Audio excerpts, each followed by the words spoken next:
It's an honor for me to induct this one person, a person who I got to know personally as a wrestler and as a friend. Someone who was on the very first card I ever attended in 1959 as a birthday present from my father on December 29th. Years later, I would be driving this man to different shows. We would converse, we'd have coffee, and we would talk about life in general. But let me tell you something. He was an individual who had a unique form of wrestling.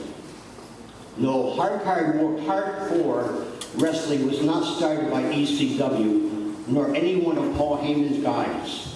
No, Paul Heyman would be a Wild Bull Curry guy. The godfather of hardcore wrestling was Wild Bull Curry, and it officially started in Texas in 1953 with the promotion of the Texas State Brass Knuckles Heavyweight Championship. Bull would use all kinds of weapons throughout his career to become known as the Master of Disaster. But that was not always Bull Curry. He started out wrestling in the carnival circuit at the age of 16. He would travel the circuits, the carny circuits, all around the Northeast out to the Midwest. And it was in 1932 when he was seen by Detroit wrestling promoter Adam Weissmuller, who was the uncle of Johnny Tarzan Weissmuller, and convinced the Hartford native to become a professional wrestler, since he was already wrestling on the circuit and the carnival taking on all comers. Bull was active in wrestling from 1932 professionally before his passing in 1984, a total of 52 years. His last years was as a manager working for the Killer Kowalski promotion. I remember we were going to a show in Lowell, Mass. And as we arrived in the parking lot, as we headed to the arena, a woman yells out, Bull Curry, I thought you were dead. Bull walks up and says, lady, you look like death walked over. He was an instant success in Detroit, and believe it or not, for his good looks. In his younger pictures, he was a dashing individual. He could have been a leading man. But while he took over Detroit, became very well known. He was on top of the bills in Detroit in the 1930s and continued right through to the 1970s. You know, the internet never lies, right, Howard? Never lies. Well, I'm going to tell you, it does lie. I read a post some years ago from an knowledgeable wrestling fan who stated that Lou Thez hated Bull Curry and vice versa. Nothing could be further than the truth. When Flying Fred Curry was breaking into business, Papa called his friend Lou and sent Fred down to Lou to have him train him. When Bull passed away in 85, I called Charlie Thez to tell her. Lou was on tour to Kuwait and other Middle Eastern countries.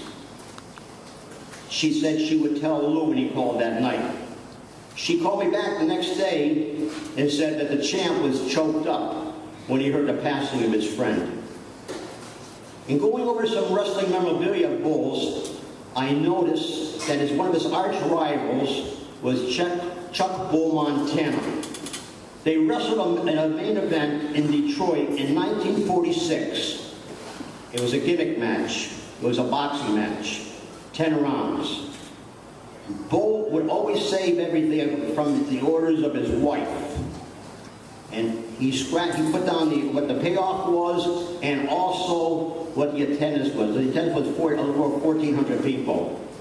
20 years later, in 1966 in Springfield, Massachusetts, my last card before I went to the United States Army, a program promoted by Tony Santos drew 400-odd fans, with the main event being Bull Montana against Wild Bull Curry in a 10-man 10-bout boxing match. And I mean, they did this on TV. He headlined cards throughout the Northeast, down south, and in Canada, and in Japan. When he went down to Texas the first time, Paul Boss told me that Texas wrestling was on his deathbed. And it was Wild Bull Curry who came in, who had never been down to Texas, and he brought it back to life. When I asked Danny Hodge what he thought about Bull Curry, he looked up at me with a big smile and a glee in his eyes and said, "I was a big fan of the Bull." From his rough edges and tough guy appearance in the ring was just reversed on the outside. I was blessed to know him. His time away from the ring was to be with family, sitting in a lounge chair, smoking a cigar, and listening to the Boston Red Sox. He was also fond of gardening. I remember so well one summer day when he walked into my place of employment in Hartford at the Trailways bus terminal and brought in a bushel of vegetables for me. The man with bushy eyebrows, 2 cauliflower ears, a shiny smile, became a legend which no one has ever come close to, in my opinion, or will. It is indeed an honor to induct Bull Curry into the New England Wrestling Hall of Fame. And will John Callahan please come forward and accept the award?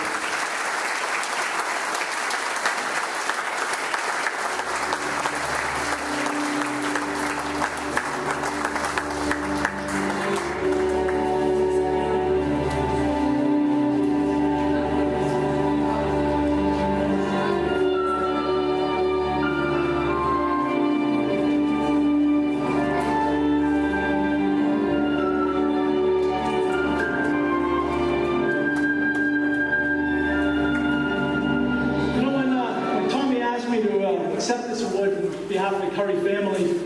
I thought he was making an old joke that I would know Bull because we were all around the same age, and you know who Bull was. And you know what? As I was coming up the steps, I thought just hit me. This is the only room where limping really is accepted. I got the chance to meet Bull Curry, and I didn't know who he was when I was growing up. We never saw him on TV.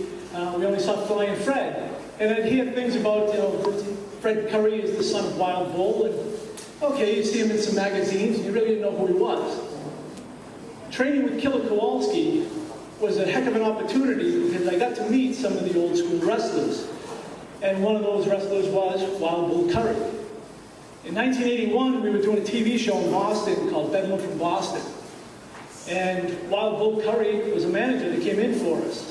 And I was lucky enough to have Wild Bull Curry as my manager. He scared the crap out of me.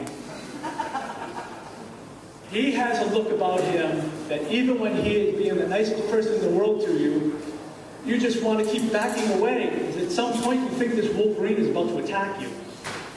But he never did. He was the greatest guy in the world. He actually showed us a lot about how to work the audience, how to get over what we were doing, and how to make it look as though we were tearing the face off of our opponents without actually doing it. Something that Walter tried to instill in us for years. Kept yelling at us, kept trying to get us to do these things. You might remember that. And we just never listened. Bull comes in one time, and I'm ripping faces apart. I'm trying to pull noses off. I'm trying to pull eyeballs out. It was beautiful.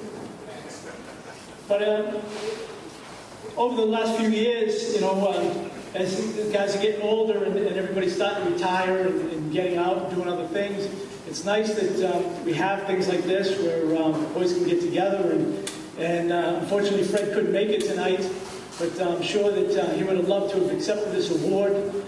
He has clippings of everything his father ever did, and he couldn't be any more proud of Wild Bull Curry. So on behalf of the Curry family, I want to thank New England Pro Wrestling and all of you